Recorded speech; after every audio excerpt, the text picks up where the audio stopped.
गिबियावनो बयखौबो बरायबाय दिनै क्लास 10 नि मैथमेटिक्स सोंनाय बिदां 4.3 नि नम्बर 2 क्वेश्चन्सखौ जों सल्व खालामनो थांगासिनो दङ सिगांनि भिडिअ नोंसोरनो नैबे नम्बर 1 नि जेसेबां क्वेश्चन्सफोर नुदों नोंसोर बे गासैखौ आं सल्व खालामनानै होजोबबाय जुदि नोंसोर बेफोरखौ नुवाखैब्ला बा नायनो गोसो दंब्ला नोंसोरनो बे भिडिअनि डिस्क्रिप्शननि गायाव आं लिंक होना दोनखाबाय बे लिंकफोरखौ थुनानै नायबानो जाबाय नङाब्ला जुदि खनायाव जुदि लिंकफोर ओंखारदोंब्ला बे लिंकफोरावबो दायो थुनानै नायनो हासिगौ नोंथांमोना स' नायलांदो मा होनदों बर' मिडियामनि कुइसन्सखौ आं गिबियावनो फरायग्रोनोसै गोजौनि सोंनाय 1 आव होनाय जौगानाय समानथायफोरनि रोदाखौ जौगानाय मावसुलु बाहायनानै दिहुन मा मावसुलु बाहायनांगौ जौगानाय मावसुलु बाहायनानै जोङो मा दिहुननांगौनो रोदा दिहुननांगौ इंलिश मिडियामनि कुइसन्सआ मा होनदों Find the roots of the quadratic equations given in question number 1 above by applying the quadratic formula. Okay. Quadratic equation formula बाहायनानै जोङो रोदा दिहुननांगौ माने क्वेश्चन्सआ जोंहा मा नैबे 1 आव जेसेबां क्वेश्चन्सफोर होनाय दङ बेनो आरो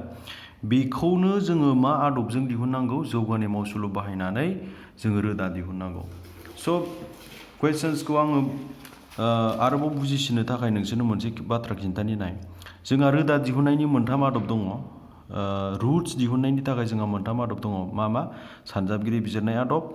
आबुं बर्ग खालामनाय आदब आरो मोनसेया जौगानाय मावसुलु बाहायनाय फैक्टराइजेशन कमप्लिटिं द स्क्वायर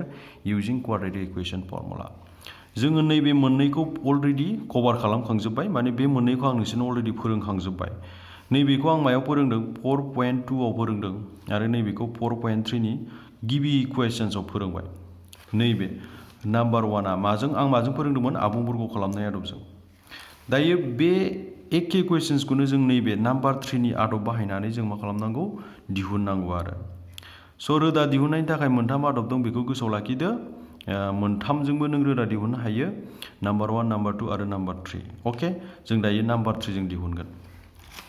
बा क्वेश्चन्सआ नैबेयाव नाम्बार 1 नि 1 खौनो जोङो गुबुन आदबजों माने जौगानाय मावसुलु बाहायनानै जोङो दिहुनसै स' नायलां माबोरै सल्भ खालामनांगौ जेब्ला जौगानाय मावसुलु बाहायनानै जोङो रोदाखौ दिहुननांगौ अब्ला जोंहा मोनसे फर्मुला गोसोआव लाखिनांगोन बे फर्मुलायानो जाहैबाय नैबे x equal to minus b plus minus b square minus 4ac divided by 2a बे फर्मुला बाहायगोन जोङो जौगानाय मावसुलु बाहायनानै दिहुन होननाय लोगो लोगो जों बे फर्मुलाखौ बाहायगोन बिदिब्ला बेवहाय माइनास b बा a 2a c बेफोर बोरै फैखो नाय आं सिगांनि भिडिअफोरखौ नायबानो मिथिगोन नोंसोरो बे चेप्टारखौ आं जेब्ला बानायजेनदोंमोन अब्ला आं नोंसोरनो इन्ट्रडाक्सन पार्टआव माखासे फोरोंदोंमोन मामोन जायखिजाया जौगानाय समानथाया जोंहा नैबे महराव थायो एक्स स्क्वायर प्लास bx प्लास c इक्वल टु 0 महराव थायो नैबे जाबाय स्टेन्डार्ड महर मानि जौगानाय समानथायनि स्टेन्डार्ड महर बेयो जौगानाय समानथाया जायखिजाया बे महराव थागोन होमबा जायखिजाया जौगानाय समानथायखौ जोङो नैबे समानथायजों जों रुजुनांगोन होमबा नैबे समानथायखौ नोङो 2x स्क्वायर माइनास 7x प्लास 3 इक्वल टु 0 खौ नैबेजों रुजुलाय बेजों कम्पेयार खालामलाय x स्क्वायरनि थाफानाया a जायो x जों थाफानाया b जायो हारसिं थानाया c जायो होमबा x स्क्वायरजों जोंहा सोर दंफायो 2 थारमाने a नि जायगायाव जोंहा सोर दंफायो 2 अके b x जों थाफानाया b जायो जोंहा x जों सोर दंफायो माइनास 7 थारमाने जोंहा b आ बेसेबां माइनास 7 आरो हारसिं थानाया c जायोनो थारमाने जोंहा c आ बेसेबां 3 बुजिबाय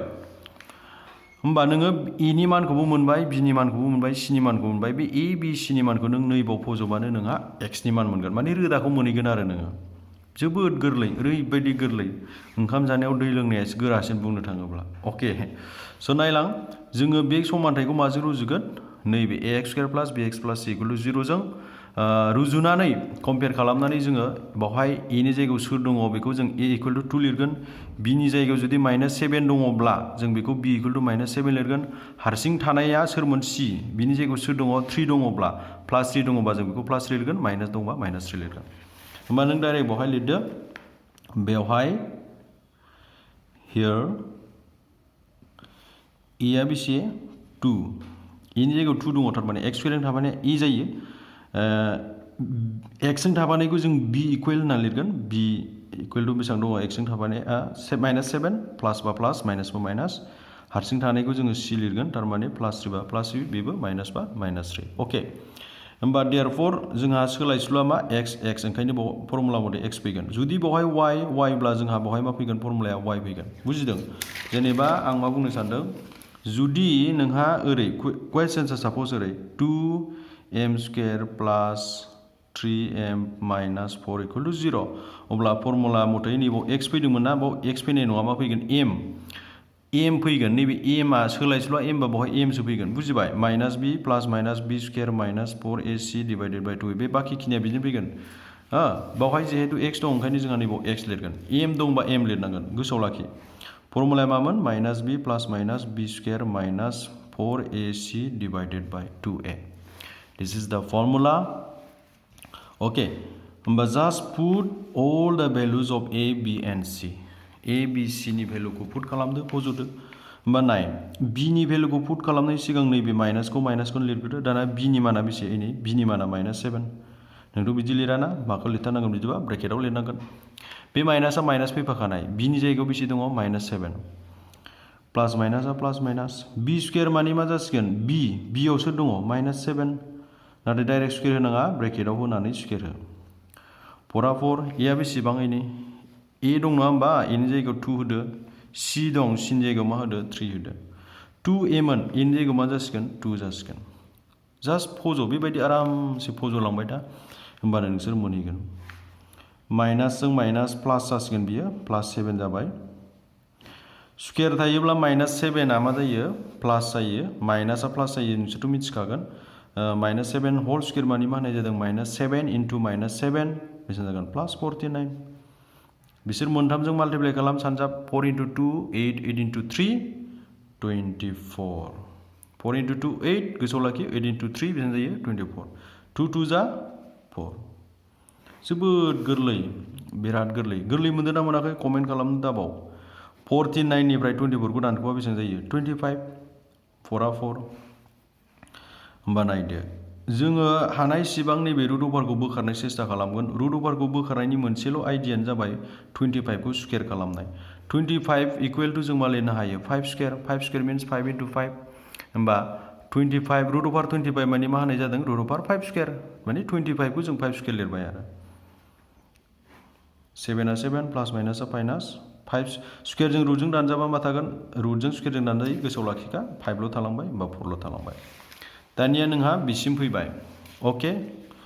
बे x बाव x फैबाय थादों जोंहा दानिया नायदो नोङो मा लिरनो हागोन ओरै लिरनो हासिगोन x जों जों खनसे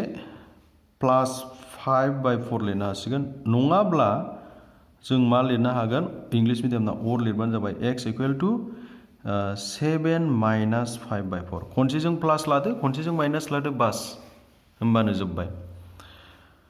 7 + 5 जों जायो 12 खौ 4 जों रानबानो डिभाइड खालामबानो 7 निफ्राय 5 खौ माइनास खालामहर नै बेसेबां मोनगोन 2 जों बेखौ डिभाइड खालामबा 2 गोजौआव 1 थाबाय गाहायाव 2 बियो 3 होमबा नायदो देयरफर रोदाया 3 आरो 1/2 स'